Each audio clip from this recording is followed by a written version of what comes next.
Well, the earning of money is an exact science. It's governed by law. The amount of money you earn is in direct ratio to the need for what you do, your ability to do it, and the difficulty there is in replacing it. We've got to learn how to earn money, and most people don't know how to earn money. Most people think you go to work to earn money. I think you got to have a dream. The School of Greatness. Really? Yeah. Please welcome Lewis Howes. If you could share or reveal some of the shocking habits that you've noticed from some of the biggest performers in the world on how they've been able to handle adversity and thrive, and what the difference is between the ones who have been successful during a challenging time of adversity for the world. What are the habits of those people thriving versus the other people that maybe who were successful but fell off a little bit over the last year? What would you say are some of those habits that differentiate the successful during challenging times? Well, it's really obvious. You know, the law of the animal kingdom is adapt or die. And if you let the outside world control you, you're toast. Because when anything goes wrong, it's in control. When you control from the inside, like we're in control of ourselves, we're in control of our world. So it doesn't matter what happens, you figure out how to get to where you're going. The goals don't change. Sometimes the methods of getting there do. But I think probably I had great teachers. I had a half a dozen phenomenal mentors. And I think I was raised the right way. You stay in control regardless, you know. Yeah. What would you say are some of the habits that you have that people wouldn't expect that you would have? Maybe they would expect certain things like waking up early or journaling, or, you know, getting 8 hours of sleep. But what are some habits that you do differently that maybe are unexpected in the personal growth space? I study every day. Every day. I've studied every day now for 60 years. I started to study this book in 1961, and I read it every day. The same book, Think and Grow Rich. I have just here behind me, I've got the Laws of Success, the original ones that Napoleon Hill wrote in 1928. And then he came out with this in 1937. And the man that gave it to me, he said, if you'll study this every day, he said, you're going to have a wonderful life. And he pointed out Napoleon Hill spent his whole life studying the lives of 500 of the world's most successful people. He was mentored by Andrew Carnegie, who at the time was the wealthiest man in the world. And he said, since he spent his whole life putting this together, he said it would be a prudent move on your part if you spent the rest of your life trying to understand and apply what he was teaching. And, right. You know, that just seemed to make some sense to me, and that's what I started to do, and I've never stopped. If there was only one principle inside of Think and Grow Rich that you could only live by and only talk about, and you wouldn't be able to talk about anything else inside the book, what would that one principle be? Persistence. He said there, he said in the book, he said, there may be no heroic connotation to the word, but the quality is to the character of the human, like what carbon is to steel. See, I think the trick, Lewis, is get some good habit patterns and live with them all of your life. Because you're either going to grow or you're going to die. It's create or disintegrate. There's no such thing as leveling out and staying where we are. And some people think they can just hold it where they're at, but they can't do that. You're either going to go ahead or you're going to go backwards. It's create or disintegrate. And so if you have good habits, you're going to keep growing. Way back, I think around 1938, 39, Albert E.N. Gray worked for the Prudential, and he wrote The Common Denominator of Success. It's a great article. And he said the common denominator of success is informing the habit of doing things that failures don't like to do. And he was speaking one time, a young guy said, why do successful people like doing these things? And he said, they don't. That's why they've turned them into habits. You know, I thought that was beautiful. Because that's why they've turned them into habits. They don't like doing them. You see? And of course, a habit what do you think? Well, a habit is something we do automatically without any conscious thought. It's part of our paradigm. We're programmed. What do you think are the 3 most difficult habits to develop that actually will support us for the most growth long term if we can take these habits on? One of the things I think the most difficult is repetition of studying the same thing. I have a book here on my desk. It's in a book holder. And when I went to visit Earl Nightingale way back 1968, it was other than that, it was around 66. And I saw he had this book stand on his desk, and I asked him what it was. He said it was a book holder.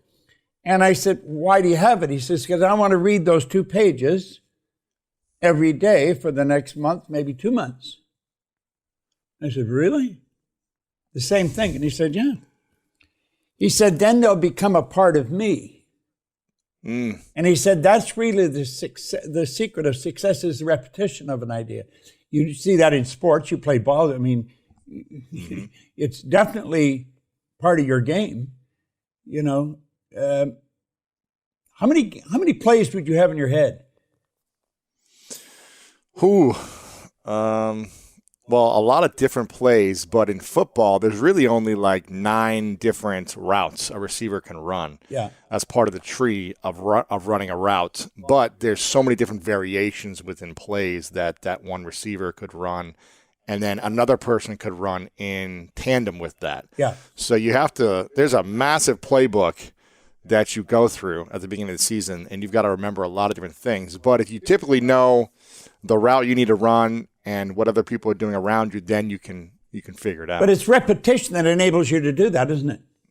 Over and over and over and over you again. see, the same route over and over. That doesn't just apply to football.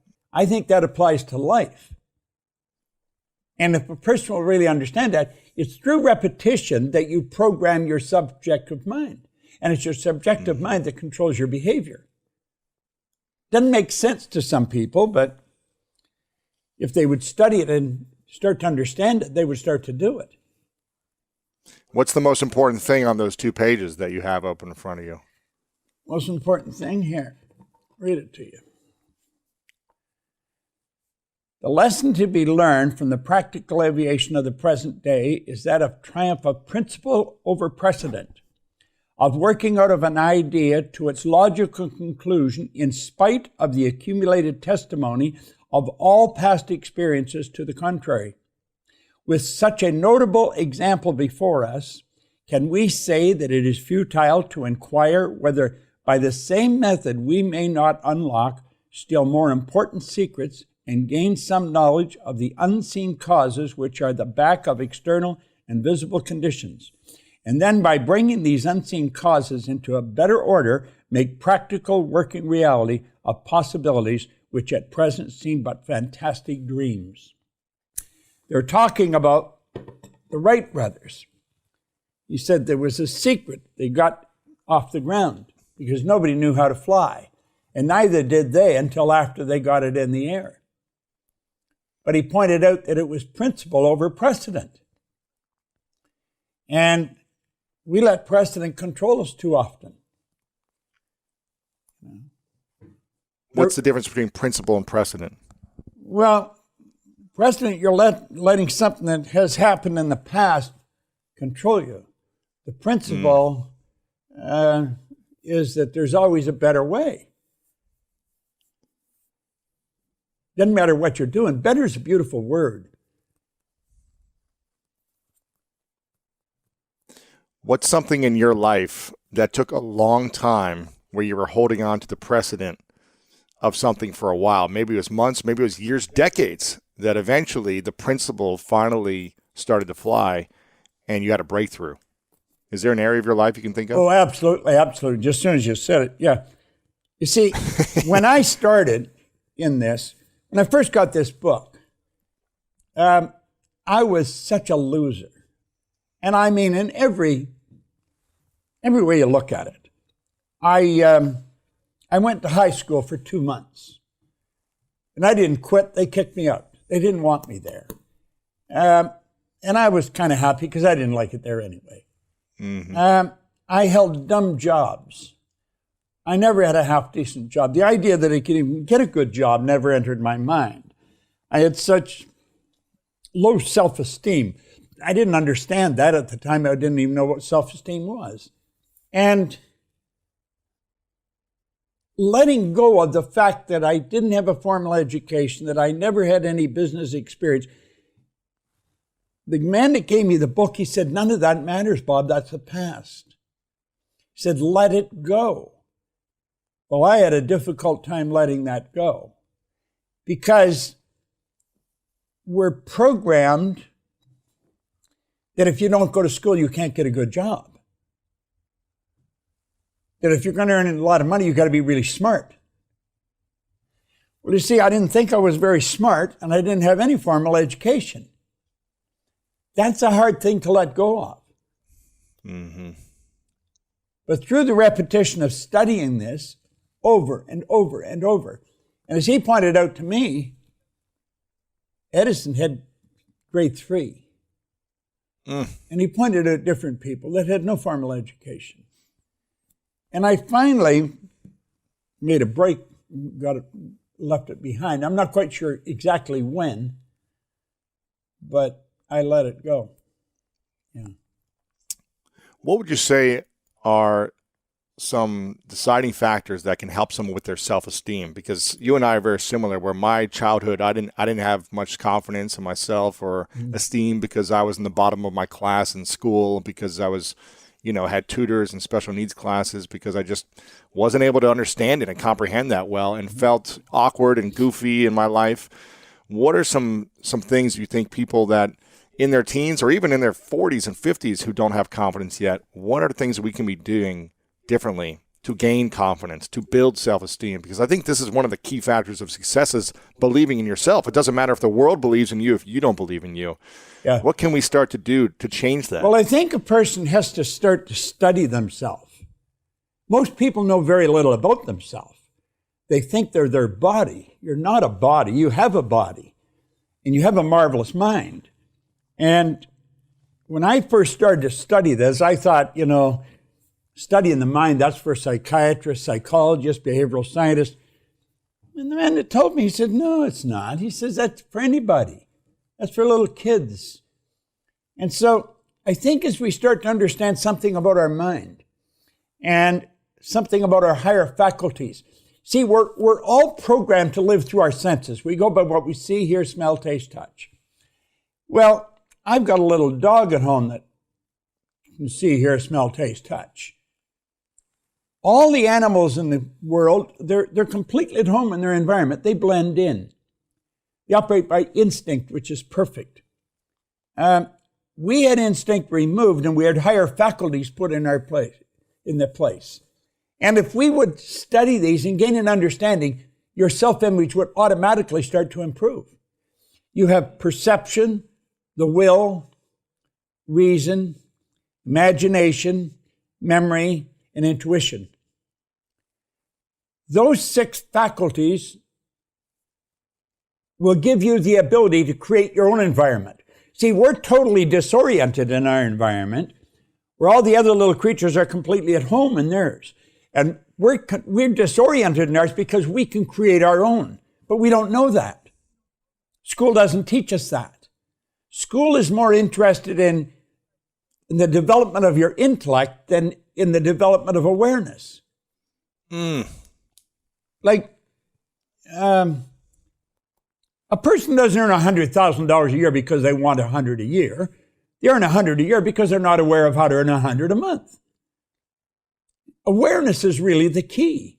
And when we become aware of who we are and what we've got working for us, marvelous things start to happen to us. And that's really what happened to me. I never went back to school. I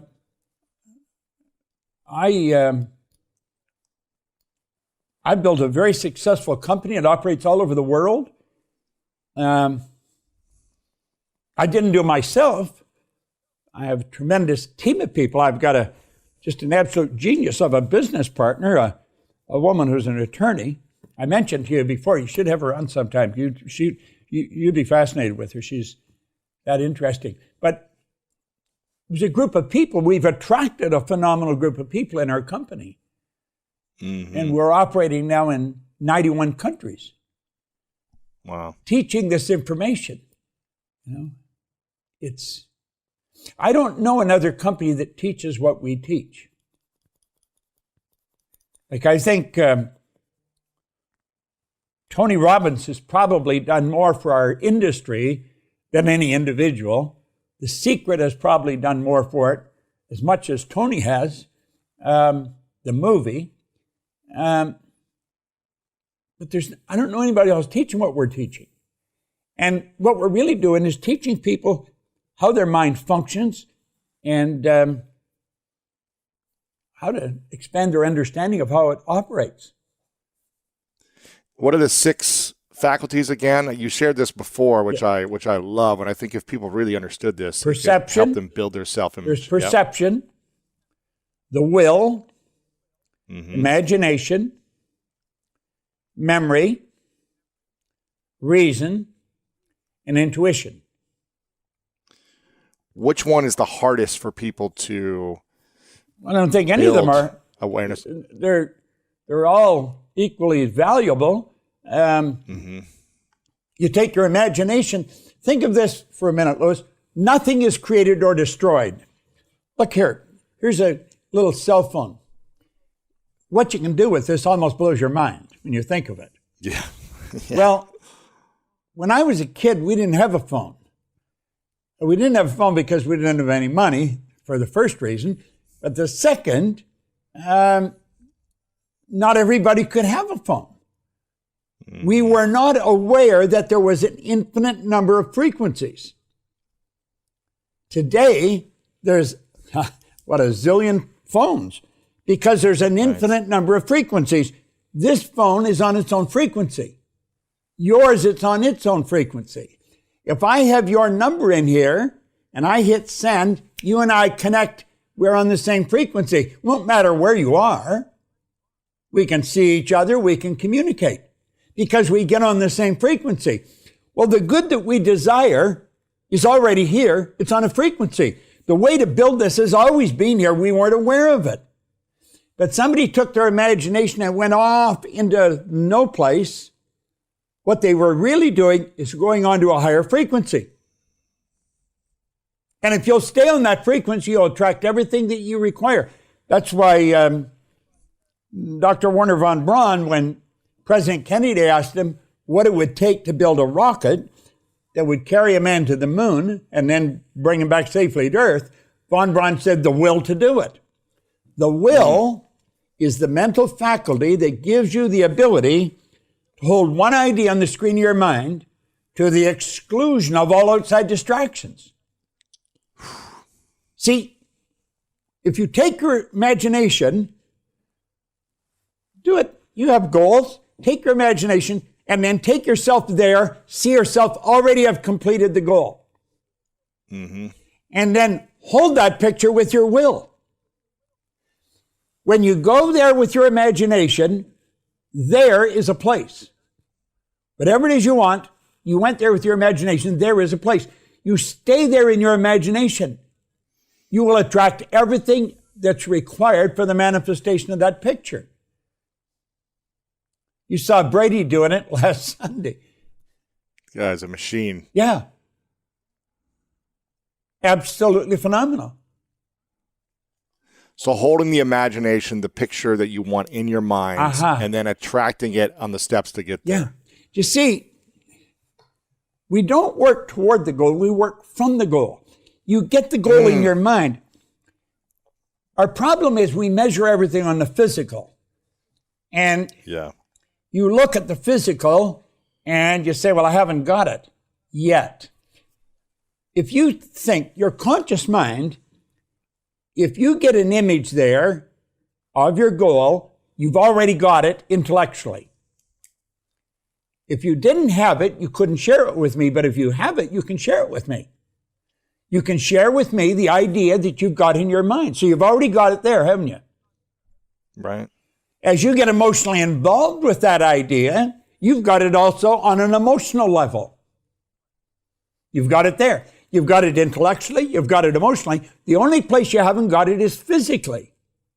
Now, Right. there's a period of time must elapse for that idea that you have intellectually and emotionally, for that idea to move into physical form. We understand. How much time? Pardon? How much time does it usually take? We don't know. We don't know. That's the only thing we don't know is the gestation period for an idea. We know what the gestation period is for wheat. We know what it is for a carrot. We know what it is for a baby. Moment of conception is about 280 days. We didn't always know these things, but we do now. We don't know what the gestation period is for a spiritual seed, and that's what an idea is. But it grows by exactly the same law. And so if we hold that idea in our mind, it must by law manifest in form. It moves into form.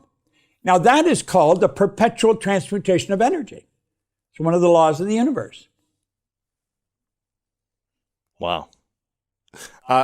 There was something that that you shared just a moment ago that reminded me of an interview I did with Joe Dispenza recently, where he said we're really good at remembering the past and actually building a story in our mind about something traumatic that was actually way worse in our mind than it actually probably was in person. We're really good at remembering these stories.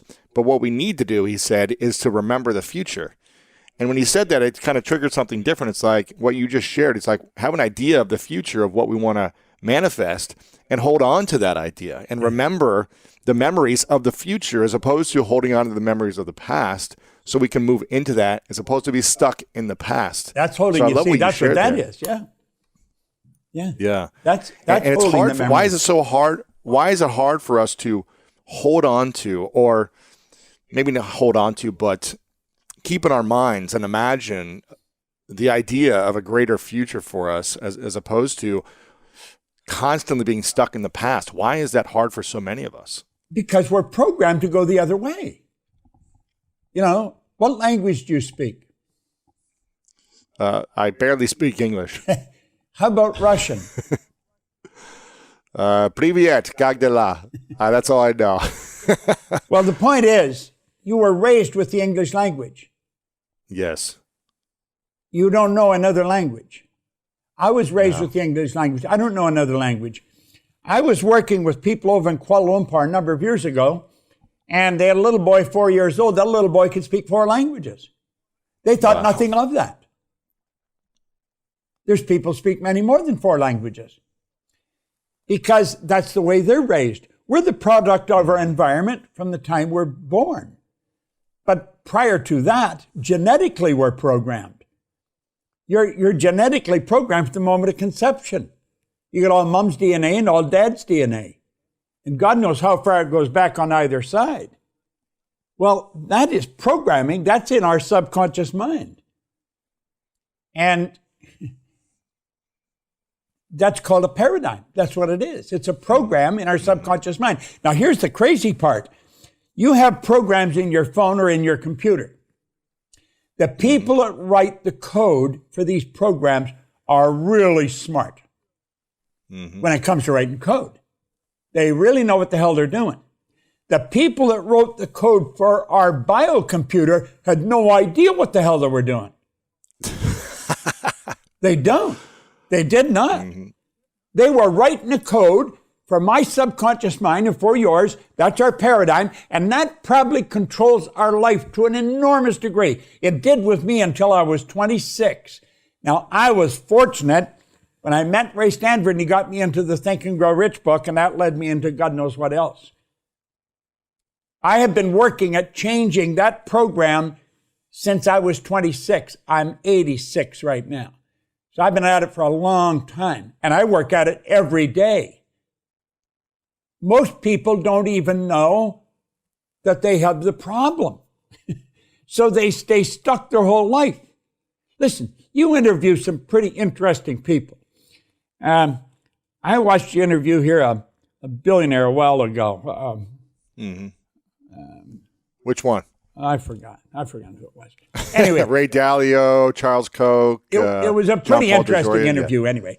But Yeah. the point is, Anybody can become a billionaire if that's what you want to do. You say, well, wouldn't everybody? No, everybody wouldn't. I wouldn't want to put all my energy into that. Now, does that mean I don't want money? No, hell, I earn all kinds of money. And I probably want to earn more. But that's not my focus. We are programmed to live a certain way. And rarely do we change that. Now, I change it, and I teach people to change it. But most people don't. Stop and think of how few people are really well off. 3, 4, 5% maximum, if that. And 95% are struggling. And some of these are really bright people. Mm-hmm. You've got people that have a doctorate degree in commerce and finance, and they're broke. How the hell could that happen? Well, they never learned how to earn money. They learned how to count it, invest it, and what to do with it. They never learned how to earn it. School doesn't teach us how to earn money. It's absurd when you stop and think about it. Right. They teach us all kinds of stuff a lot of it's useless, but they don't teach us about how to earn money. And money is a medium of exchange that's negotiable all over the world, you know? Yeah. What do you think of the programs or the programming that hold us back the most? Maybe the 2 or 3 things that we were talking programmed. about earlier, the self-image. That's programming. Mm-hmm. Mm-hmm. And I have a little great-granddaughter, and her mother and father are really fascinating. I'm watching them how they treat this little girl. It is fascinating. Her name is Nora. And if they do anything, they'll say, thank you, Nora. Nora, that is really good. I mean, this kid, I think, is going to grow up with just a phenomenal self-image. Now, they have been studying this all their life, and now they've got a little baby, and watch the 2 of them working with her. It's phenomenal, you know. But I think self-esteem has to be one of the biggest problems. That's not really taught in school. It's not taught in many homes.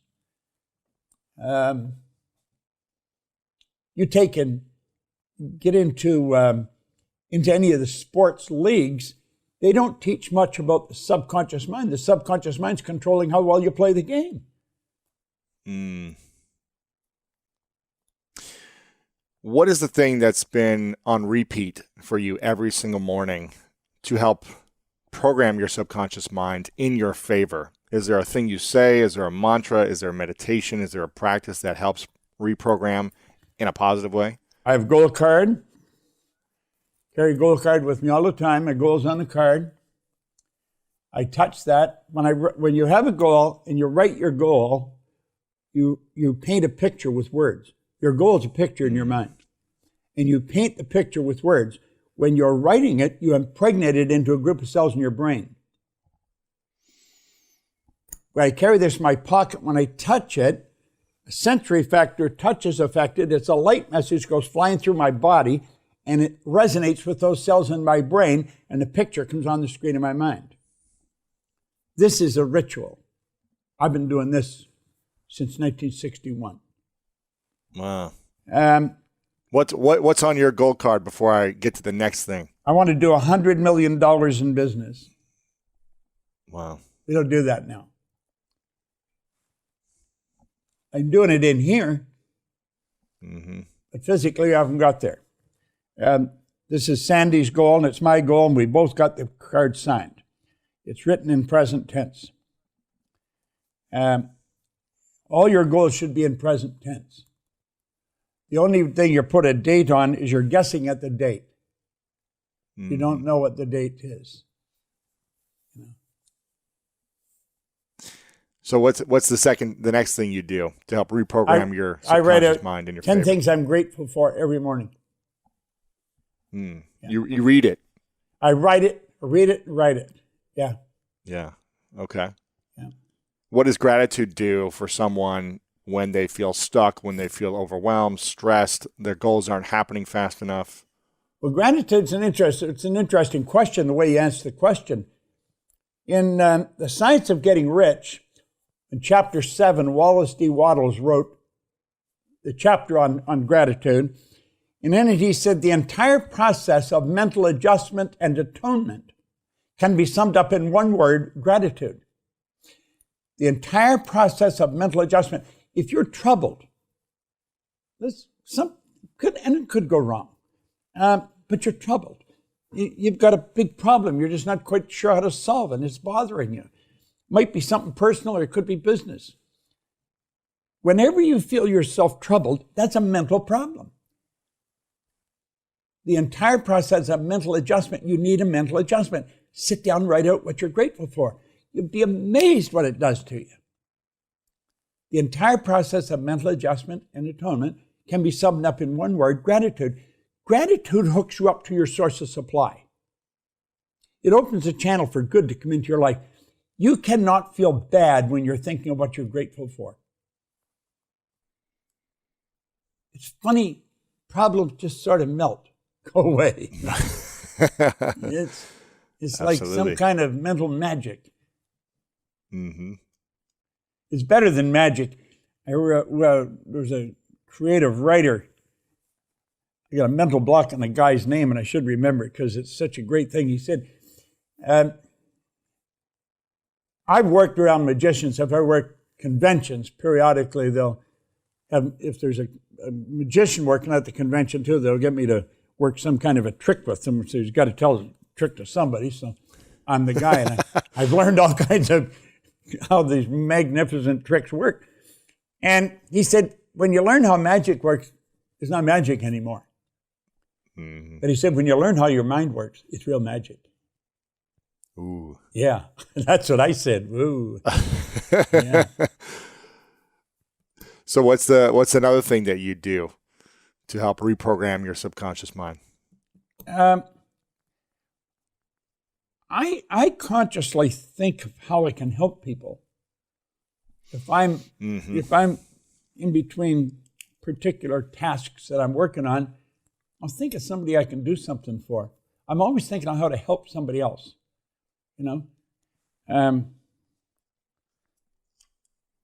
Emerson said that the law of cause and effect is the law of laws. Whatever you put out comes back. Well, if you go around doing enough good, you don't have to worry about what's going to happen to you. It's going to be good. And that's really pretty well how I spend my life. And I know no one's perfect, me included. And I know even though you've studied this for so long, I'm sure you still have missteps or challenges, or your mind goes back into a place of a negative way of thinking. What is the biggest challenge you face with today, even though you've studied this, even though you put these things into practice, even though you're successful? What is that big challenge that you face, Bob? I get caught up in the minutia and the noise that's going on around us, the negative news that we hear. I'll get caught up in it every now and then. And I know it's stupid and I shouldn't. And so when I realize what I'm doing, I'll get away from it. But I do it. I've often mentioned if we just work at getting rid of our bad habits, some of our bad habits we don't want to get rid of. We enjoy them. But that's really the secret is replace a bad habit with something that's essentially the opposite. And you take a double jump ahead. Because you're not going to get rid of the bad one, you've added a good one, so Right. I had the chance to interview Rhonda Byrne on the show a few months ago, and I was doing some research beforehand, and I hadn't seen an interview of her in over a decade online. And either I was bad at researching, or she hasn't put herself out there. So I was really excited to have her on, and some of the stuff she was sharing was amazing. And we were talking about you offline and how much she appreciates your message and your work and your contribution to The Secret. I'm curious, if you could sum up the law of attraction in one phrase, what is that idea of the law of attraction for people if they're still not sure on it? Well, oddly enough, The Secret, I think, led some people down the wrong path with the law of attraction, in that we didn't take the time or never got into it in depth. The law of attraction is a secondary law. And most people talk about it as the law of attraction. It's a law. Well, it is, but it's a secondary law. And a lot of people are left with the idea, you just think about it, you'll attract it. Well, that is a bunch of nonsense. That's not true at all. You do attract what you think about, but your thought patterns control the vibration you're in. Vibration is a basic law of the universe. The law of vibration decrees everything moves, nothing rests. The walls around you are moving. If you go and look at them through a microscope, you'll see them moving. The body in a coffin is moving. It's if it wasn't moving, how would it ever change to dust? The law of vibration decrees that everything moves. We literally live in an ocean of motion. Well, your mind and body is in a vibration, and that's controlled by your thoughts. You activate cells in your brain. Your mind activates cells. That sets up a vibration in the mind and body. And the vibration you set up is going to dictate what you attract. If you're troubled and you're in a bad mood, you're going to attract bad stuff to you. You're on a negative frequency. So as long as you stay in that bad vibration, you're going to attract some more bad stuff. It's just going to keep coming. And you see it happening all the time to people. It's in the Bible. It's probably like when you're not feeling good and you just want more ice cream or pizza. You want bad things to make you feel good, as opposed to let me have a healthy salad when I'm down. It's not what we're thinking. Well, you see, the trick is really to keep yourself feeling good. Feeling is conscious awareness of vibration. The vibration is the basic law. And if you stay feeling good in a good vibration, you're going to attract good stuff. You just magnetize yourself to stuff that's good. There's very few people really understand the law of vibration. Everybody is utilizing it every day, all day. You are attracting what you're in harmony with. You always have. How do we put ourselves? Pardon? Yeah, and how do we put ourselves in a state of feeling good when there's nothing to feel good about? Well, there's for always some something people, to feel good maybe. about. Listen, They're stressed about the world. They're stressed about their job. They're stressed about their health, their family, relationship breakups. How do they change the feeling to feel good when they're in an environment of stress? There's a law called polarity. The law of polarity decrees everything as an opposite. You couldn't have an up without a down, a hot without a cold. You can't have a bad without a good. If you're looking at bad, that tells you there's got to be good. You cannot have bad without good. And if you want to feel good, start looking for what's good. And if you start looking for what's good, you're going to find it. You're going to find whatever you're looking for. And the idea to say, well, you really can't, there's so much bad going on, that attitude is not going to reward you at all. It's going to give you bad stuff. You've got to know that there's always something good. You've got to find it. Why is it so hard for people to see the good when there's so much chaos around them? Because they're so programmed the wrong way. They're really programmed the wrong way. We're programmed for bad news. You don't find a good news station. You don't have good news. People wouldn't advertise. They wouldn't go there. People are attracted to bad news because they're in a bad vibration themselves. And when they start to understand that and then realize they can control it and change it, that's when they'll start winning. See, that's where I was. I was in a bad vibration. Everything was bad. There was nothing good. I mean, I just had one hell of a life up till I was 26. There was nothing good about it at all. And when I was 26, I met a guy that got me on this book, and he started to give me some effective education. And my whole life changed. My income went from $4,000 a year to $175,000 a year in a year.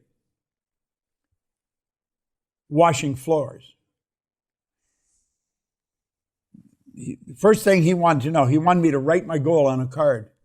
He said, what do you really want? I said, all I want is some money. I figured if I had some money, all my problems would go away. I owed everybody and his brother money. And they're always phoning me, where's the money, where's the money? And I said, God, if I knew where the money was, you wouldn't have to phone me. And I'd get upset with them for phoning me. And so I said, I want $25,000. If we had taken, Louis, if we had taken all the money in the neighborhood where I lived, you wouldn't have found $25,000. I mean, it was an absurd goal. And what he said, write it on the card and read it often. And what happened, it's only in retrospect that I became aware of what happened. Because I kept reading it, he said to me, your way's not working, try mine. Mine way is working. He was happy, healthy, wealthy, this guy. So I kept reading this, and what happened is it got me thinking of earning money. Now, prior to that, I wasn't. I was thinking of debt.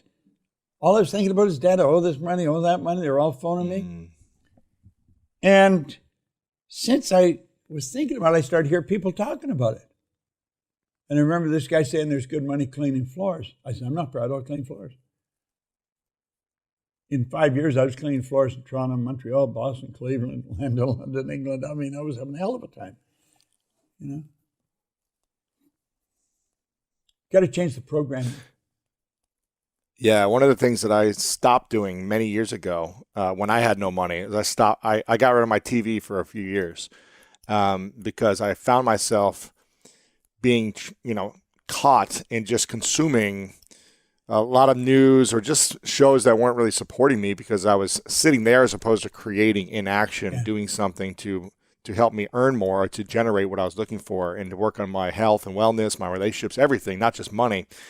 And after a few years, I didn't miss the TV, and I started making more money than ever, and I was in great shape, and all these different things happened. And today, I have TV now. I mean, I watch Netflix, I watch sports mostly, but I don't watch the news. It's very rare if I watch the news. And I get criticized for this sometimes from people because they're like, well, you should be aware of what's happening in the world. You should be educated. You should be, mindful, all these things. And I live in a building here in Los Angeles, and they have a big TV in kind of the in a general room where people can walk in. And I went in there the other day, and I sat down and sipped some coffee. And literally on this massive TV screen, they had 4 different news channels up at once, kind of splitting the screen in 4 parts. And for 20 minutes, all they were showing on the news screens, all 4 channels, was just this bombing, and this is happening here in India, and this is happening in the U.S., and the rioting, and all of it just was chaos. And I was just like, man, if I sat here and watched this every single day, my mind would be chaotic because I'm consuming chaos. Yeah. And like you talk about, it's changing the frequency. It's turning the channel off and getting into a different frequency is what we need to do, and not consume that. We can still be aware of it. I don't want to live in a world where I don't know what's happening, but I don't need to watch it all day to still be aware of it. Isn't that right? I think anything that's, I don't know, very important that you'll overhear it in conversation. You don't have to watch the news to get it. You're going to get it. Somebody's going to tell you. So I agree. It's a waste of time sitting there and soaking all that up. Because it does you no good, and it does you a lot of harm. It does a lot of harm. When I was saying before, it makes you feel bad. If you feel bad, feeling is a word we invented to describe our conscious awareness of the vibration we're in. When you are feeling bad, you're in a negative vibration. When you're feeling good, you're in a positive vibration. That's just a basic thing that we could go by. So, how do you feel good? Well, there's all kinds of ways to feel good. Think of something really pleasant. You'll start feeling good. Do something kind for somebody. You'll start to feel better. Help somebody out somewhere. You'll start to feel good. Share a good idea. You'll start to feel good. When you're feeling good, you're in a good vibration, you're going to attract good stuff to you. Most people don't understand that feeling is conscious awareness of vibration, and the vibration you're in is dictating what you're going to attract. Ooh. It's a basic thing. True. It's so basic, but it's not understood. It's hard for people to change the way they feel because I feel like they get trapped in it. They're like, no, this is how I'm feeling. It takes them days to get out of it until they go to sleep, wake up, and maybe that resets the programming because they got some sleep. I don't know, but I feel like And I've been there many times in my past where I would hold on to things for weeks, months, and hold on to the negative feeling. So I get it. I've been there. But it's so much better when you can shift it faster or just be aware of it. And I'm not saying don't feel grief and sadness and anger and frustration. These are all feelings we probably should have a balance of feeling, but don't hold on to them. I feel like that's what hurts us in the long run when we hold it on to those feelings. Yeah. Because I'm sure you still feel angry and upset and let down and sad at times, right? You know, I don't get angry. That's good. I can't remember the last time I got angry. I may be not very pleased with people sometimes, but I don't get angry. No, I really... You might be disappointed. I used to get angry. I used to have a hell of a temper. I had red hair, too. I think red hairs have bad tempers. That's what they say. Well, it was true with me. I can't remember the last time I was angry.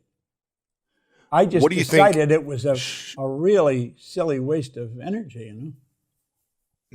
What do you think shifted for you in deciding that? Oh, there's no question about what shifted. It's the studying.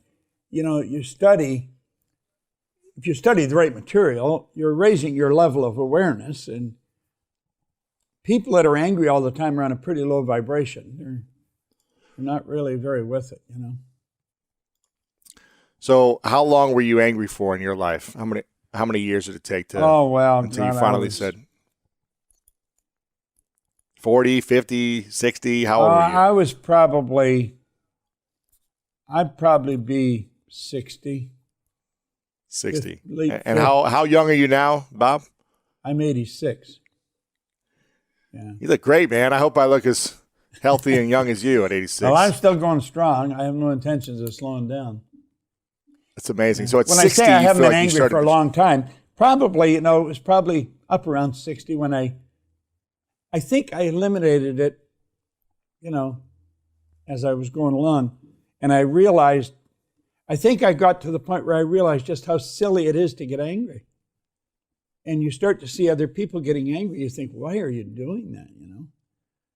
They feel justified. Where do you think you'd be if you let go of anger at 40? Where do you think you'd be in your life now? Further ahead than I am. Really? I don't really know where, but oh yes. There's a tremendous amount of energy that's wasted in anger. It's a dumb waste of energy. Why do you think we get angry? We don't learn to control ourselves. What is in our mind? If a person would take, do you have a little book, As a Man Thinketh? I've had it before, but I think you actually sent me one, but I might have given I'm going to send you another. I'm going to send you another. Yeah, I might have it, but yeah. Yeah. If you take the last chapter in As a Man Thinketh, it's on serenity. And you start reading that, and you read it every day. If you wrote it out every day, I often have people write it every day for 90 days. It changes your life. It starts off, calmness of mind is one of the beautiful jewels of wisdom. It's the result of long and patient effort in self-control. You see, anger is when we're not in control of ourselves. We're letting something outside take over. You're letting another person or a situation, maybe a flat tire, control your being. The tire's flat, so the tire's flat, so what the hell? Get it fixed, But we let stuff control us. And we've got to stay in control. I want to ask you about money and relationships. Yeah. You've been around the block a long time. You've seen a lot. You've met a lot of people. You've had many different relationships in your life. How important is it to have alignment around money mindset when you're in an intimate relationship with your intimate partner or a business partner? What conversations should we be having around money to make sure that the partner we're in business or life with is going to support us as opposed to be a, kind of thorn in the side of energy, if you will? Well, I think money plays a very, very big role in our life. We should control the money. We should never let money control us. I love earning it. I love giving it away, too.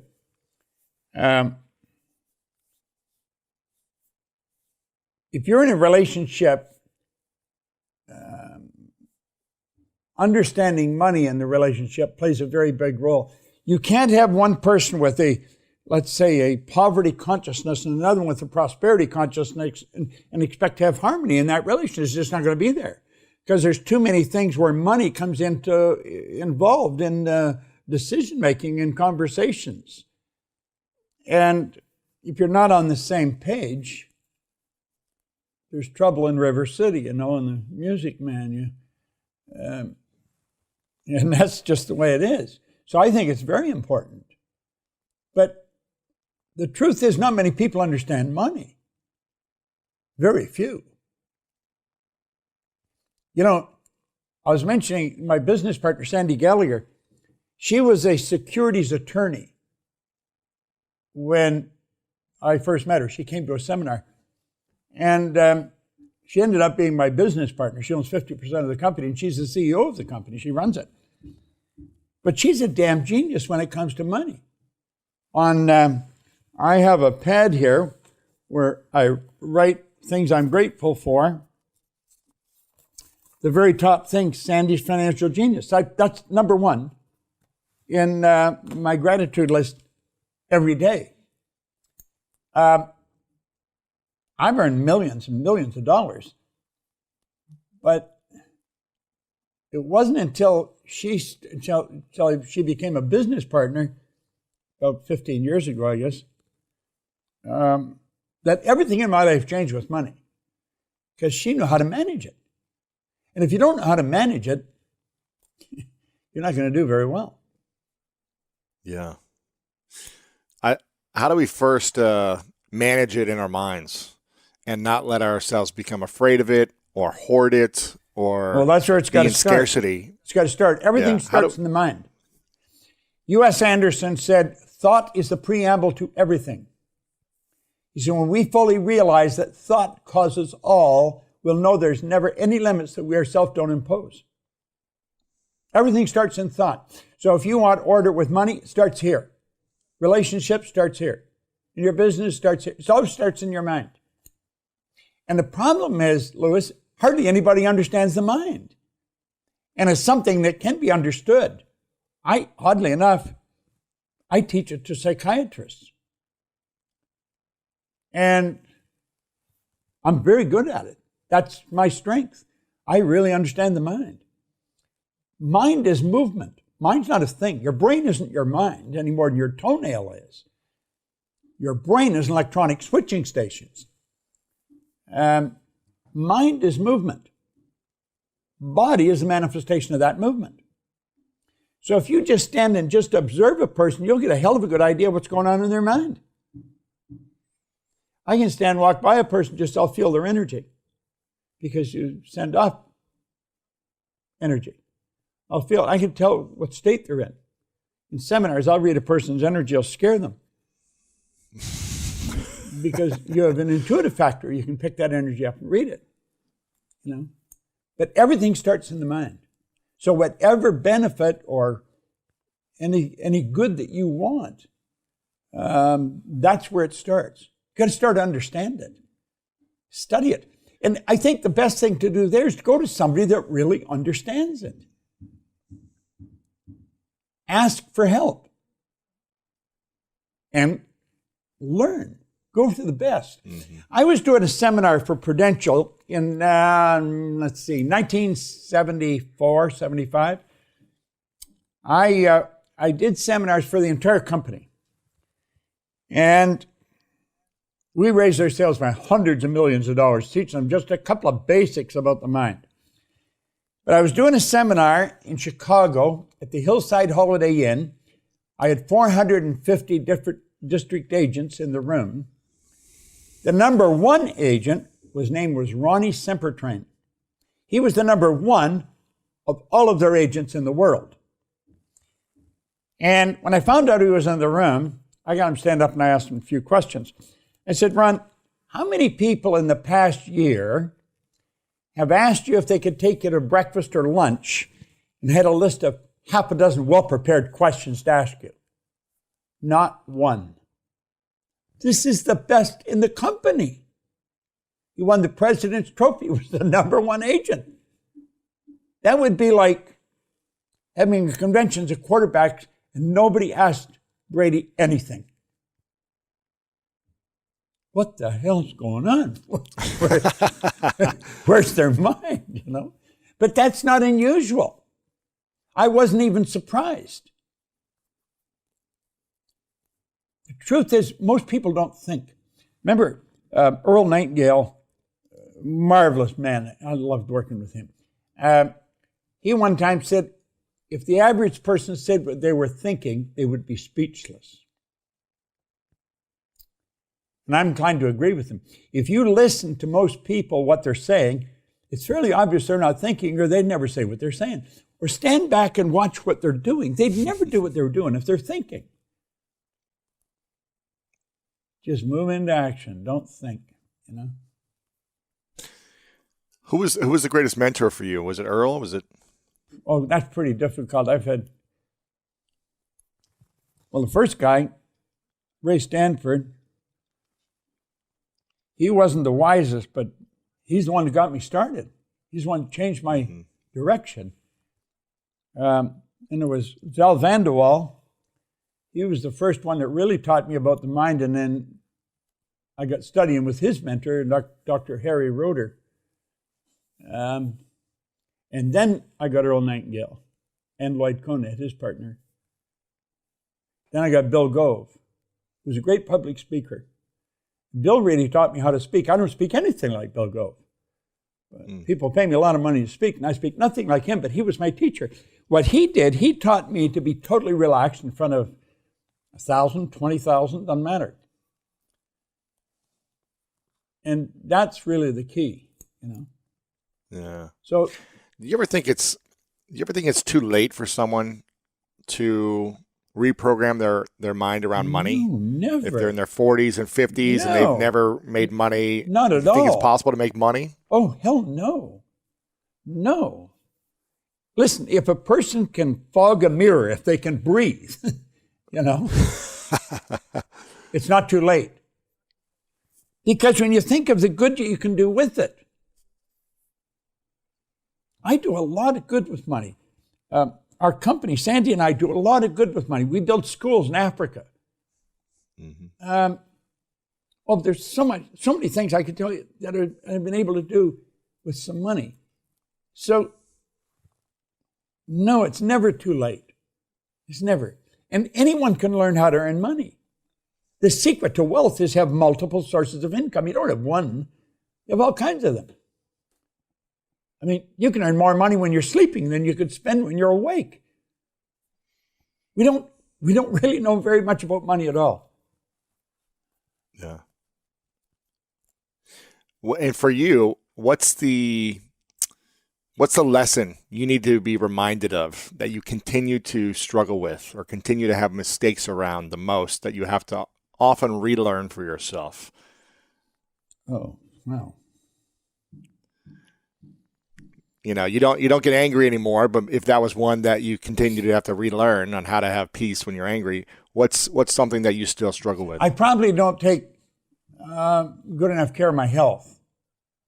Now at 86, I look back when I was 26, I should have started then, you know. I could probably take much better care of my health because I have no intentions of slowing down. So, you have a full-time nutritionist and trainer? No. Oh, we gotta get you on that ASAP, Bob. We need you around for another 50 years, you know? Well, I've got the Bellagio booked for my 100th on July of 2034. I'm going to do a seminar at the Bellagio. Wow, that's pretty cool. Yeah. You've got it booked already. Yeah. You already got the deposit down. You got the date. You got everything. Yeah. That's cool. I like that. Yeah. So you got it now. You got it in your mind, and you got it physically. You got the date booked, but now you got to do the action steps in between. Yeah. To make sure you can manifest it, right? Yeah. Yeah. I could treat myself better physically. I just going at such a rapid clip all the time, you know. What's it going to take for you to commit to either? Well, I'm just about at that point now. Full time. I'm really at that point right now. I'm in lockdown here, so it's they're getting through to me, and the house is being rebuilt. It'll be done in about a month, and we're talking about really building a gym there. So I'm on the right track. Yeah. Here's my challenge to you, Bob. You can decline or accept. My challenge is to hire someone full time to be your dedicated health and wellness coach that works with nutrition. And maybe it's two people, but someone that works with nutrition on you and someone that is there in person at least 3 days a week, helping you with movement, physical rehab, prehab, training, whatever it might be, to keep your body moving as well. What's the date today? Today is it's like February 10th, the day of recording. Geez, I know today's my brother's birthday, for God's sake. I should have known that. Yeah. So what day can you commit I'll tell you by? what, before the end of the month, okay. I'll have you who those people are and what I'm doing with them. Perfect. Yeah. And they've got to be full-time, like invested. No, I'll do that. You've got the money to invest in it. You got to have, and they can be virtual on Zoom right now. I don't care. If they can't come in person, you can do it over Zoom and they can coach you that way. So I'll get it done. I will have a nutritionist and somebody to work with me physically. I have a guy here who's Mr. Canada, and he's always phoning me. He's going to be shocked. There you go. I'm going to give him a call. We got to make sure that you, if that's the biggest challenge for you, then I will have that to you by the end of this month. I will have it done. You'll text me and let me know. I will. Yep. Okay. Text me with the coach in the first session. I will. You'll know who they are and what they're going to do. Great. I love that. Where do you want to continue to learn? What's the thing that you want to continue to learn personally that you haven't mastered yet? Well, I want to learn more about the mind. Hold on a minute. Mm-hmm. Here's something that I want you to just listen to this. This is one of the best pieces of literature I have ever read. I'm going to read it through. It's only about 20 lines. And then we'll talk about it for a few minutes. Great. My mind is a center of divine operation. The divine operation is always for expansion and fuller expression. And this means the production of something beyond what has gone before, something entirely new, not included in past experience, though proceeding out of past experience by an orderly sequence of growth. Therefore, since the divine cannot change its inherent nature, it must operate in the same manner in me. Consequently, in my own special world, in which I am the center, it will move forward to produce new conditions always in advance of any that has gone before. I'm just going to photograph. I'll take a picture of this page and I'll send it to you. Please. The start of this is the key. My mind is a center of divine operation. Now, if I held a basketball here, there's only one point in that basketball that's center, isn't there? And that's determined by the outer measurements of the ball. Agreed? Mm-hmm. There's only one center in this studio. I don't know where it is. I don't even know how to find it, but I know somebody would know how to find it. In all things, there is only one center. This literature says my mind is a center, which would indicate there's more than one center. Mm.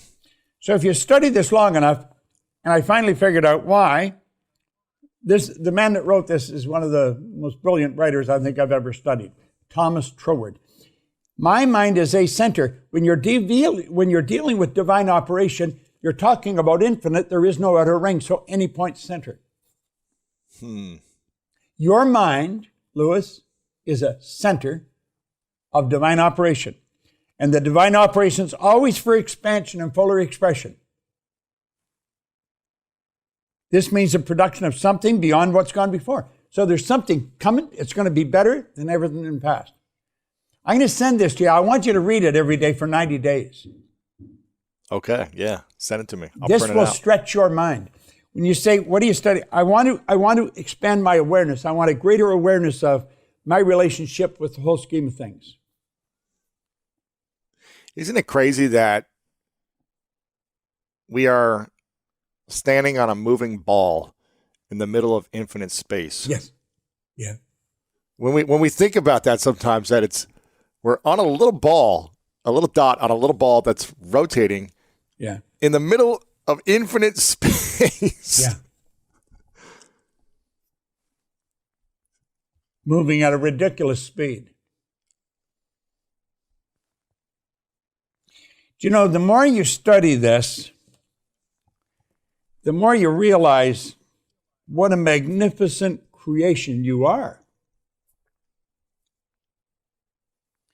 When you stop and just take a look at your hand, there's enough potential energy in that little finger to light up this building for probably a month. There's about 11 million kilowatt hours per pound potential energy locked up in the electrons in the atoms of the body. We are a living dynamo. The blood circulates through your body, hundreds of miles of passageway every 33 seconds, carrying all the food in, all the garbage out, boom, like that in one sweeping change. For you to move any part of your body, you must activate brain cells. The brain is an electronic switching station. The more we study and look at this, the more mind-boggling it is. You know, we're taught we're God's highest form of creation.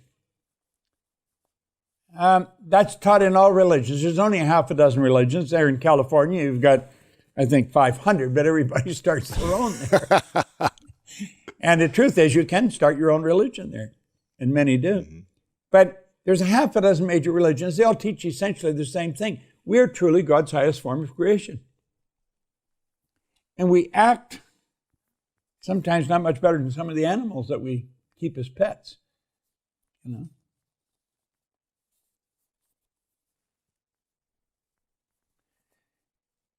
You, I think, shows like yours, you do such an enormous amount of good.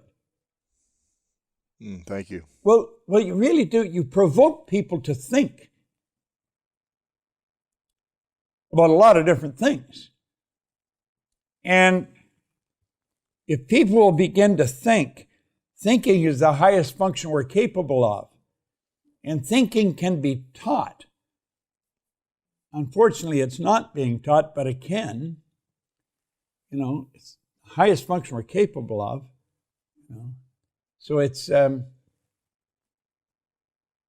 worthwhile learning.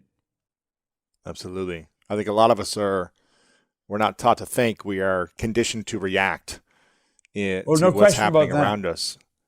And we react. We don't think before we react. We just react. And so that's what causes us a lot of stress and overwhelm. You know, Viktor Frankl wrote a marvelous book, Man's Search for Meaning. I don't know if you're familiar with it.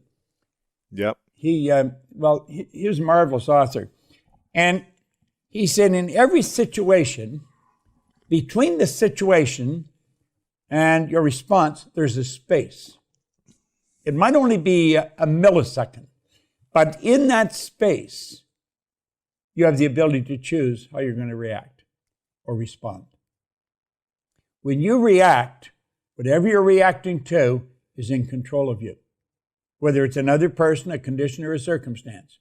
When you respond to the same thing, you stay in control. Ooh. So when you react, they're in control. The environment is. When you respond, you're in control. Yeah. Sandy Gallagher, my partner, she has a niece. Her niece was at her house one day, and I happened to phone, and she says, "Would you talk to Anna for me?" And she was having a problem with her mother. And I was thinking, well, probably you're right, but I would imagine your mother thinks she's having a problem with you, you know. And what they were doing, she was reacting. And I got explaining it to her. I said, listen, doesn't matter what happens. Doesn't matter what happens. You have a choice. You're either going to react or respond. When you react, you have lost control of you, and you've given control to the other person or the conditions or the circumstance. When you respond, exactly the same situation, nothing's changed, only you respond. You could say, I wonder why she's saying it like that. I wonder why she wants me to do that now. I wonder why she's upset with me. Well, her mother apparently, if I get this story right, apparently got a hold of Sandy and wanted to know what the hell was going on with Anna when she went home. She was so different. That's a huge lesson to learn. Mm-hmm. I wanted to go back to a question around conversations with partners in your life and money, because I think you started sharing some other powerful idea, and then I kept following up on different stuff. What types of conversations should we have with new intimate relationships we get into, new business partnerships we get into around money, in order to make sure that we are aligned on money conversations and money in general, and make sure they're a good fit for our life long term, whether in business or intimacy? Well, I think first of all, I think you observe the other person's behavior with respect to money. Some people are very, very frugal. They just don't want to part with any of it. It was like if they hold on to it, it's going to grow or something. And you would have a pretty serious job on your hands to try to get them to change that, because that is very deeply ingrained, and it's usually inherited. It's usually genetic. I think you have to stop and talk about how it's earned, and then talk about giving. We've got to learn to willingly give and graciously receive. That's very important we get that down right. And find out what the other person's attitude is in giving money. I think tithing is probably one of the best ideas that have ever come down the road. Now, some people say, well, tithing, they think of giving money to their church, and then they wonder what the church is going to do. I said, it doesn't matter what the church, if they burned it, it wouldn't matter. It's that you're giving on a regular basis, a percentage of all you earn. I says, the farmer does that with his crop. You know, the farmer will take a percentage of the crop and put it back in the earth. And I think we should take a percentage of what we earn and do good work with it. You know, find out what their philosophy is about money. Frequently, if I start to work with somebody, one of the first things I ask them is what the most they've ever earned in a year. I don't really care what the answer is, but I want to know what the answer is, because that'll tell me where their paradigm is with respect to money. Mm. And what if people don't like talking about money? Well, that's a signal in itself. They got a bad relationship with it. They don't want to talk about it. How could someone have a better relationship with money if they're afraid of it? How do we start to reprogram that? Money has no power. Money has absolutely no power other than what we give it. First of all, money is a piece of paper with ink on it. We give it the value.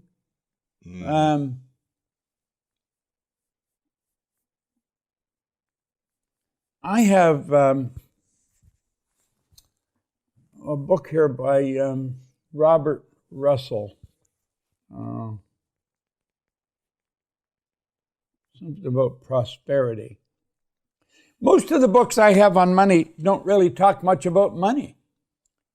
Think and Grow Rich doesn't talk much about money. Yeah. It's a philosophy.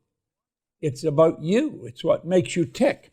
Almost all the books, I've got a number of them here, on money, they don't talk much about money. They talk about, it's the attitude, it's the programming, it's how you use the money. If a person's income is not continually growing, then it's dying. Our income should be continually growing. And I think you should always want to earn more. Not to have it, but to be able to use it, but it's going to cause you to reach. To earn more, you have to provide more. Money is a reward received for service rendered, so you got to provide more service. So whatever you're doing, you got to do it better than you're now doing it. Right. I've always thought that the amount of money you make is directly related to the amount of value you bring into the world and your ability to package and position that value in order to receive it. Oh, no question about it. There's a lot of people that add a lot of value in the world, but they don't know how to package it so that they can, earn to receive the money and have someone give it to them. And so it's learning kind of those skills. Yeah. Well, the earning of money is an exact science, and it's governed by law. The amount of money you earn is in direct ratio to the need for what you do, your ability to do it, and the difficulty there is in replacing you. It's the need for what you do, your ability to do it, and the difficulty there is in replacing you. Now, in this business I'm in, you can earn an awful lot of money because there's a tremendous need for a person that does what I do. I've traveled all over the world, from Shanghai to Buenos Aires to all over Europe, Asia, everywhere. Everywhere they need what I've got. There's a tremendous need. I can earn more money than a neurosurgeon. Now, everybody has a brain, but not everybody needs it operated on. So they need it operated in a different way. Yeah, the way you do it. It's the need for what you do, then your ability to do it. So if there's a great need for what a person's doing, then they've got to get really good at it. So you never stop getting better at it. You're good at what you do. And I don't mean to flatter you. You are just good at it. I've watched you do it. Thank you. And you do it, like I was mentioning, you're sort of the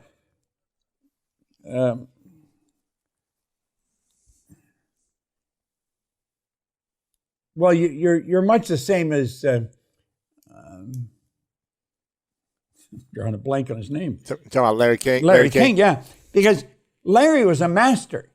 Larry never talked about Larry. It was all about you.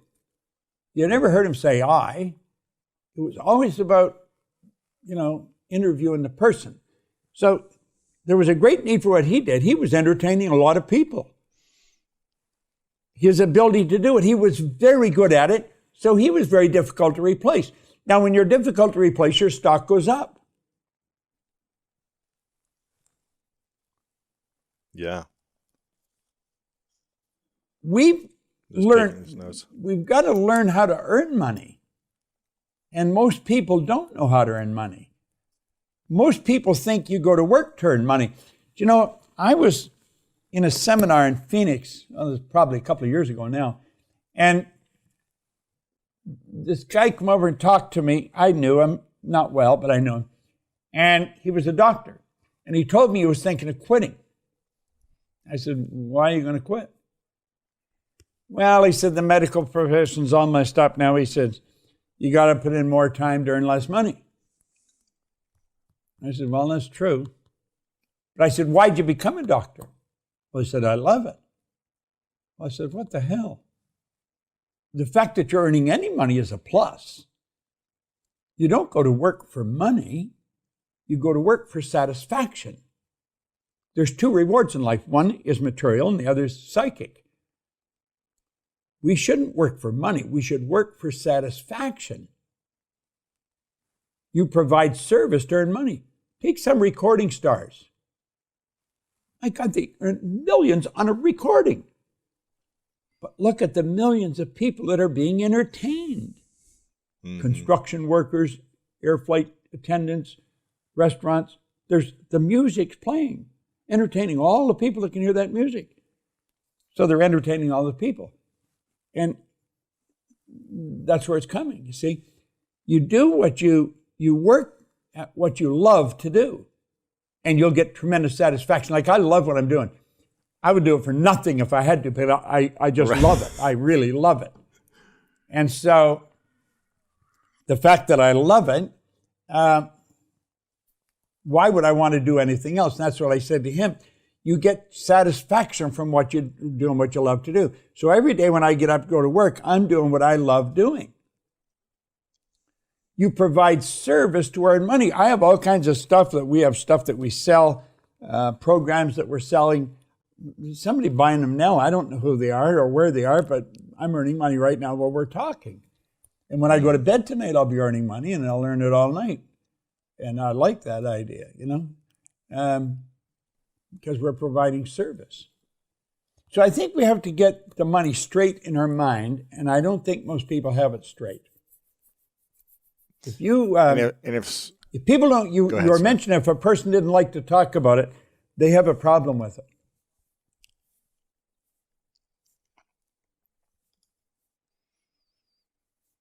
So start talking about it more? Absolutely. Yeah. If there's somebody that you're around, a partner, an associate or something, and they really don't want to talk about money,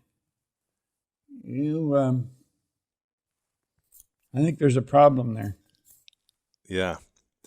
If someone came to you and has struggled with money their entire life, whether they're in their early 20s or they're in their 40s or 50s, and they asked you, Bob, what do I need to do to make my first $1 million?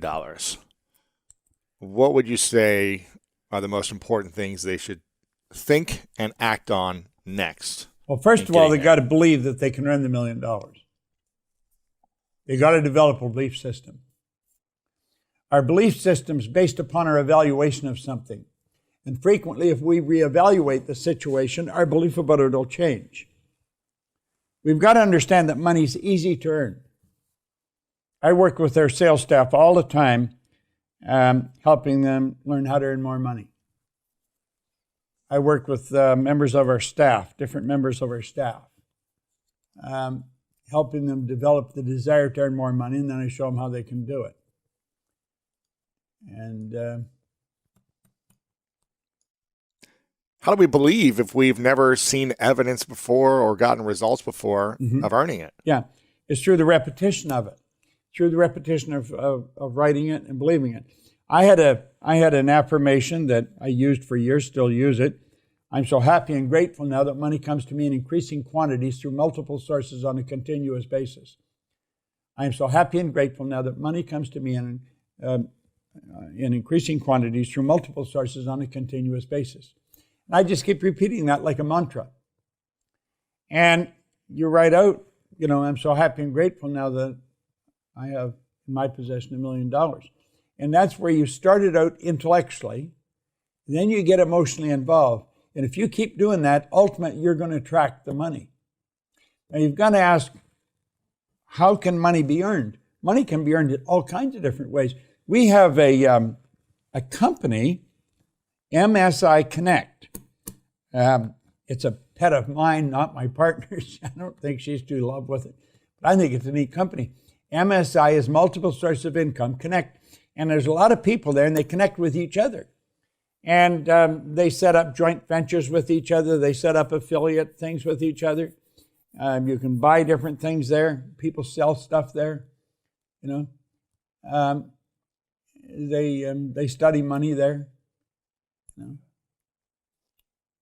you've got to get into an environment where money is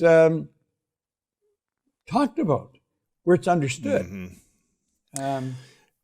You know, it's interesting you say that because for years, I have studied money at different levels, and those levels of studying have gotten me to those results.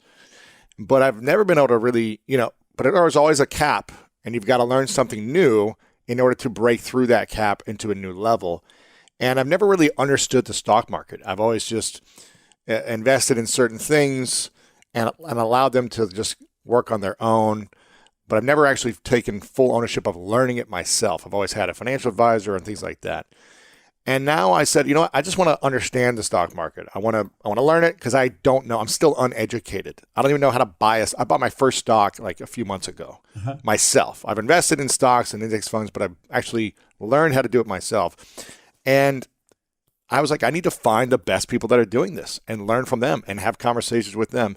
And it's been amazing in a short amount of time by surrounding myself with people that are doing it at an astronomical level, just by having a couple conversations, taking the risk and doing it myself and trying it and learn and fumbling around, having no clue what I'm doing.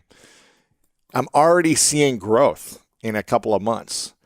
But if I didn't have the awareness to ask those questions and surround myself with that knowledge and then apply it and continue to learn from it, I'd still be stuck to where I was before. And so I think that's what we need to, I love the way you talk about the environment, about constantly being curious, asking these questions and having the conversations, because it doesn't matter how successful we are, we'll be stuck to a level of our past knowing until we break through and find a new knowing. I'm curious, for those who want to learn the millionaire morning routine, they want to master this, they want to learn what do those millionaires and billionaires do with their morning routine. You've already shared a few things that you do. What would it look like if you had 90 minutes in the morning to set yourself up to reprogram your money mindset?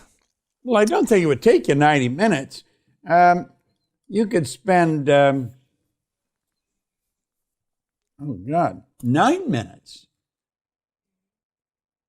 If you just write this down right now.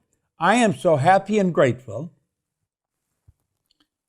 I am so happy and grateful now that I have multiple sources of income. I am so happy and grateful now that I have multiple sources of income.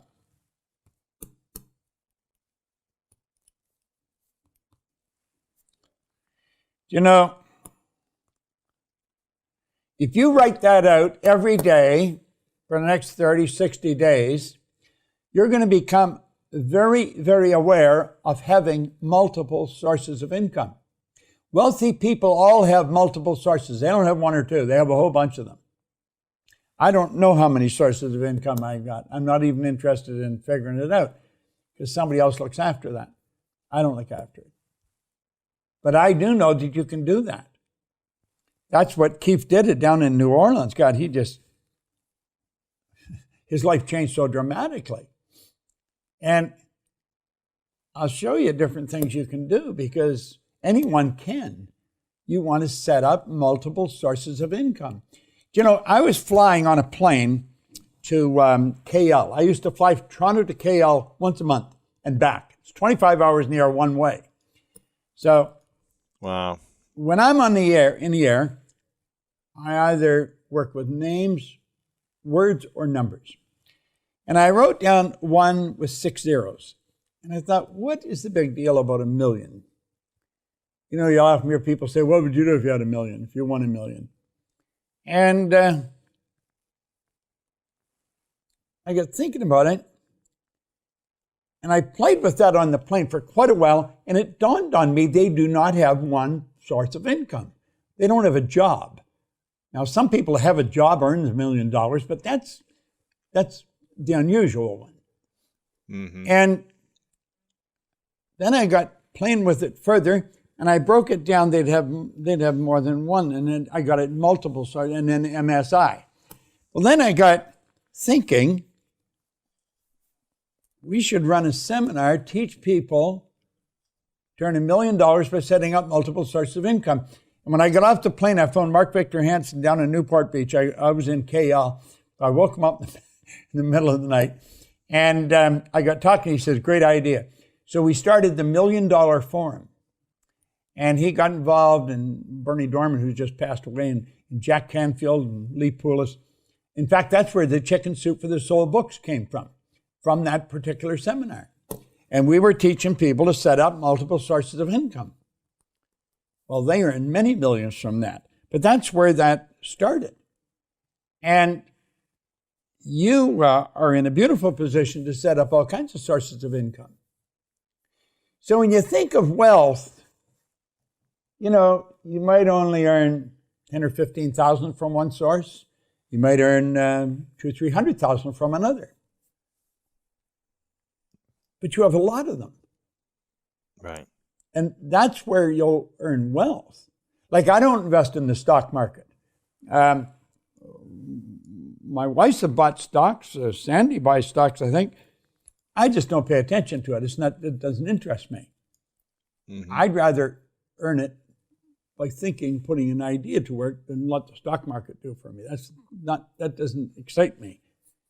Sure. I'd rather sit here and think of. If I sat here for another hour after we get off, I could think of a way of creating a source of income. And it would be a damn good one, because they're all good. Right. Very creative. My mind is, conditioned along that level. Yeah. What do you think are 3 skills everyone should learn in order to generate more wealth and generate more income for themselves, or just to improve the quality of their life in general? What are those 3 skills you wish everyone could master? Well, you've got to be fairly creative. You've got to have a free flow of energy. Energy has to flow through. You can't be stubborn. You can't lock in on something and not want to let go of it. You've got to have a free flow.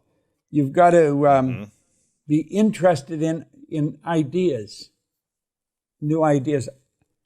You were talking about not wanting to watch television. I don't watch much. I love watching Shark Tank, though. Yeah, it's great. And I like just interviewed watching Kevin O'Leary yesterday. Yeah, he's great. Well, you worked with him yesterday, did you say? I just had Kevin O'Leary on yesterday. Yeah. Well, you see, now that guy's mind, it's amazing the way it works.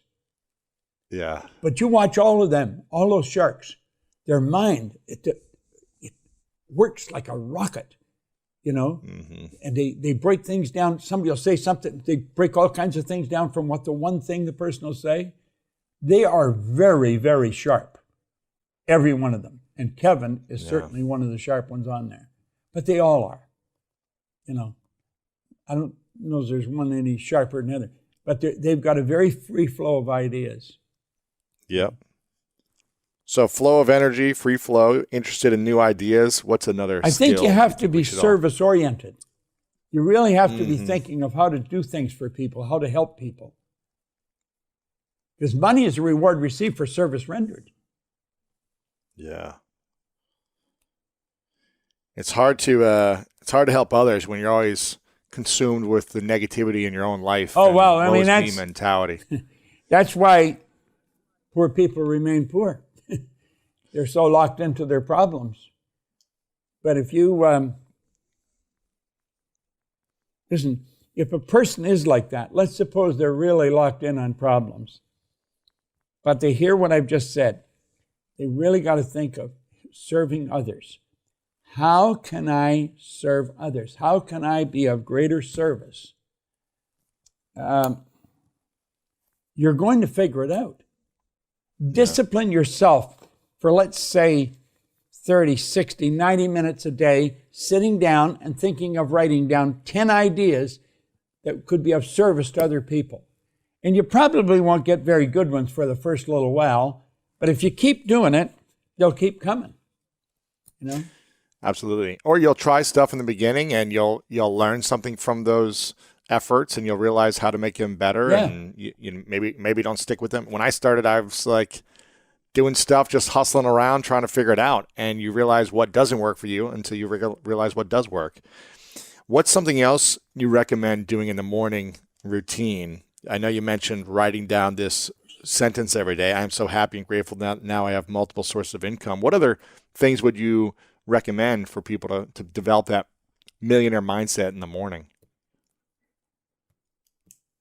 Get books on money. You Too Can Be Prosperous is one. That was the one by Robert Russell. You Too Can Be Prosperous.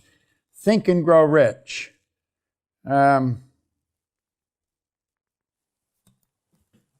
Who else have I got there? The Master Key to Riches by Napoleon Hill.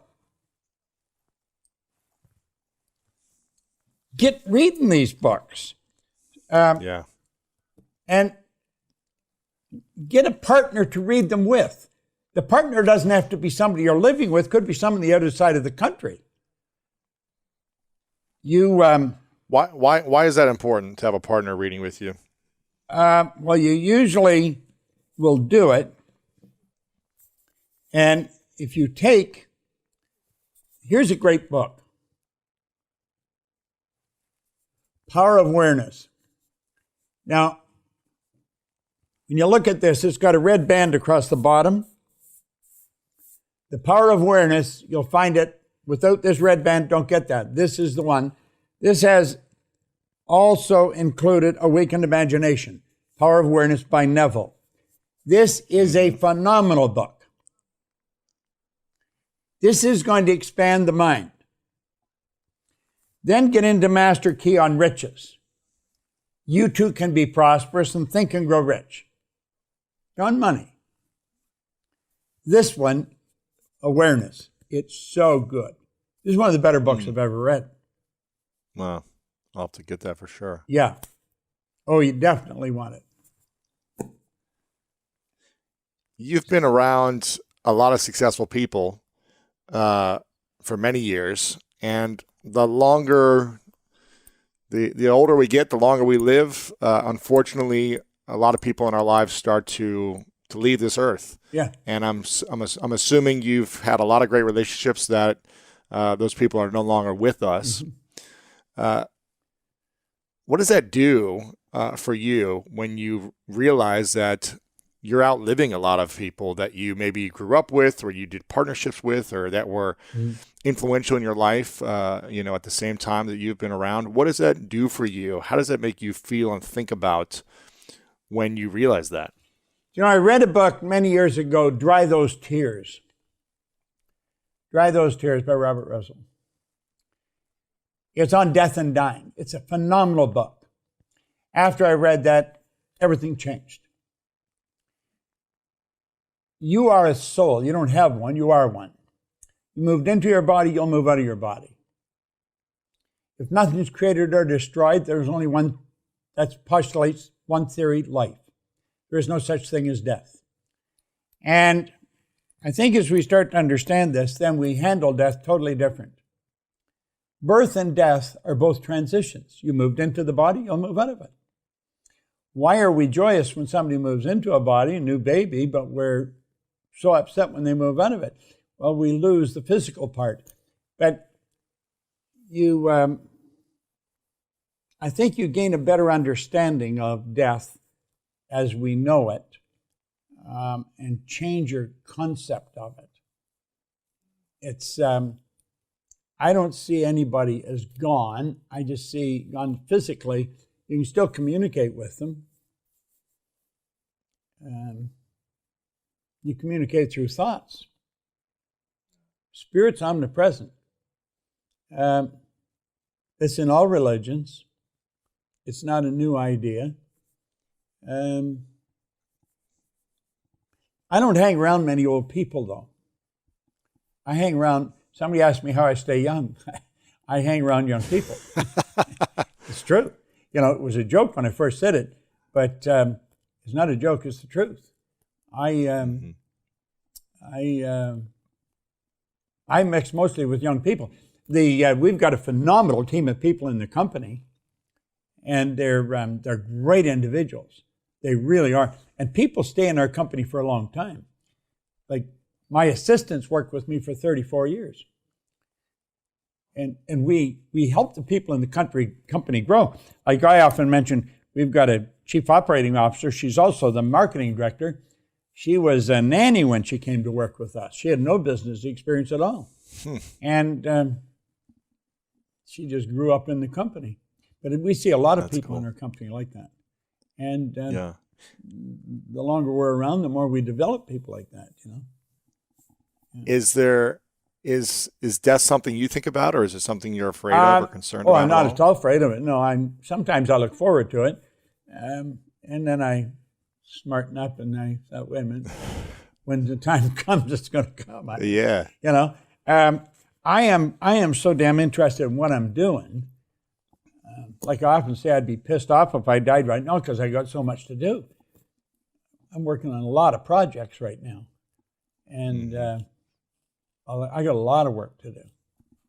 And we've got... And what year were you born again? 1934. What's the thing that's inspired you the most that you've witnessed in the world, in America, innovations, ideas, anything? Just the constant evolution of change. It's everything changes so fast, you know. Eric Hoffer one time said that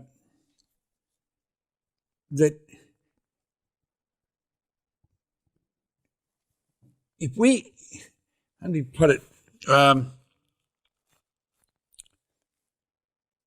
Everything's changing so fast. We've got to keep up with it. We can't let the change stop us.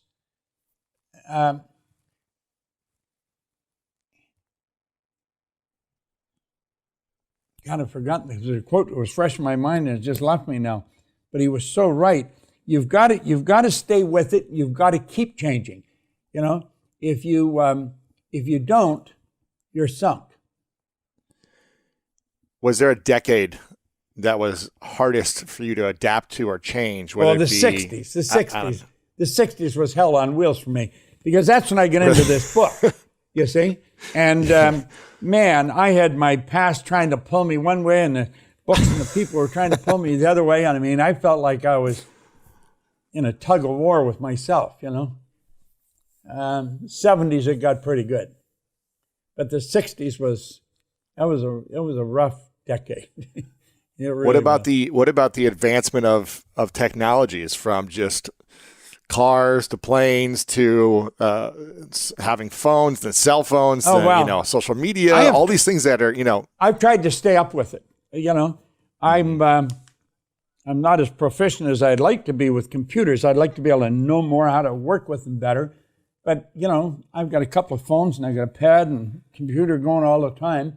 I make PowerPoints myself, you know. Wow. I try and stay up with what's going on. So you're on TikTok yourself, huh, Bob? No, I'm not. No, you know the truth. I don't get on any of the things myself because we've got a staff looking after all that. And if I get in, nice. I might screw up one of the routines that they've got. They've got a pattern that they're working. So, like, sure. I don't even go on Facebook. But your team, you've got a team that's up to date with everything for you, which is nice. We've got some excellent people that are on top of that all the time.